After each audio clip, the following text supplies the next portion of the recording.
Hello everybody on YouTube, this is History in the Snow. It's Arjan from the Arctic poles. No, not really, I'm still in the place where I live. But it snowed this week. Doesn't snow that often in the Netherlands, so it's yeah, nice. So I thought we'll do some history in the snow. It's the same track of course as always, but it's a bit different now because it's all white and beautiful. My next clip is on why or how come that Hannibal Barcas lost the Second Punic War. Now there are many reasons why he lost that war, but I had to write them down a few because there's many reasons why. I'm going to name them, not really in an order of importance. All these things are connected to each other, so it doesn't really matter which is the most important one. Now, very important, Hannibal thought that if he could invade Roman territory, that Rome's allies, the Latin allies, would join him. Even after Trasimene and Cannae, that didn't really work. So the Latin allies, they stayed loyal to Rome.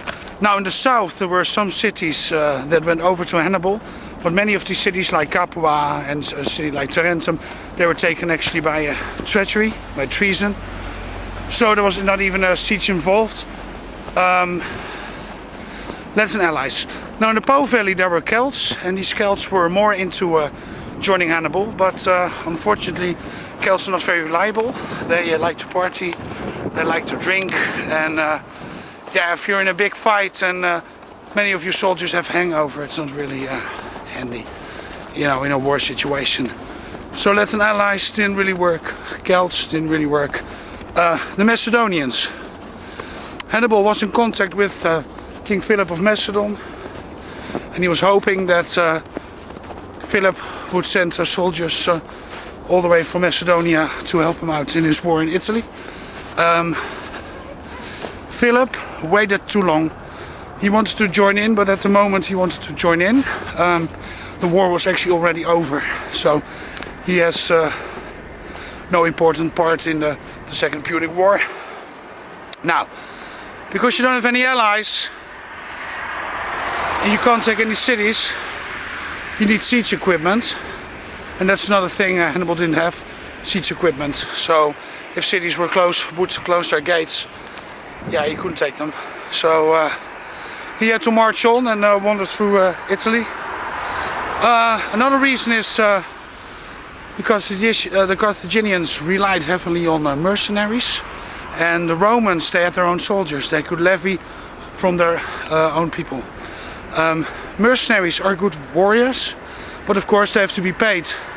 And if they're not paid, the loyalty of course can change to another side, or they could easily walk away. So those were the mercenaries, and yeah, Rome had hundreds of thousands of people they could actually call upon to go to war. Another reason why the Second Punic War was a disaster is that instead of jealousy, the Senate in Carthage was maybe a bit like the Senate in Rome. You know, everybody wanted a bit of power. They didn't like people to become more powerful. And since Hannibal was of course very successful, they were afraid of course that he would gain too much influence, and that made them decide to not send him armies. They did send him some armies over to Italy to support him, but these were usually small armies. So jealousy also was a factor. Hasdrubal's defeat. Hannibal's brother Hasdrubal takes on his own initiative, starts an expedition to Italy. He takes more or less the same route as his brother. He does this, I think, in much better weather conditions, but he's intercepted and defeated. Had these armies joined together, maybe the war would have had a different outcome, but that's not what happened. Not take Rome is another reason. Capturing Rome could have been an important signal throughout the world that Rome is finished. Hannibal did march on Rome, only to go over there and throw a spear over the gates or over the walls and show them that he was there. And then he marched off again. Another reason, and maybe that's the most important one. I said I wasn't going to say what is the most important one, but Hannibal is fighting Rome. After Cannae, you have to understand, 50,000-60,000 soldiers are wiped out in one single battle. Greeks Persians, Gauls, you name them. None of these peoples would have survived such a defeat. And the Romans, for some reason, managed to crawl up and continue fighting. So, in a nutshell, yeah, Hannibal had problems with allies. Hardly anybody joined him on his quest. They stayed loyal to Rome. The allies that joined Hannibal were not trustworthy or entered the war too late. Hannibal was called a conqueror sometimes, but he wasn't really a conqueror. He didn't really conquer. He entered Roman territory, infested it, but just like a cancer, he moved through the Roman body for a couple of years, but he didn't conquer anything. Where he had his army, that was the place that he had influence, and outside.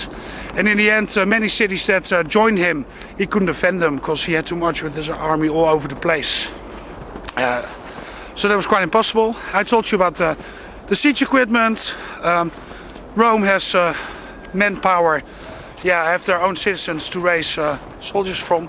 And Hannibal relied heavily on mercenaries. There's the jealousy of the Carthaginian Senate that is very reluctant of sending more soldiers because they're afraid of Hannibal's rising star.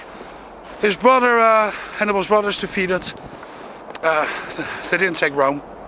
And of course the Roman people, he took on the wrong the enemy, the most stubborn people in ancient history.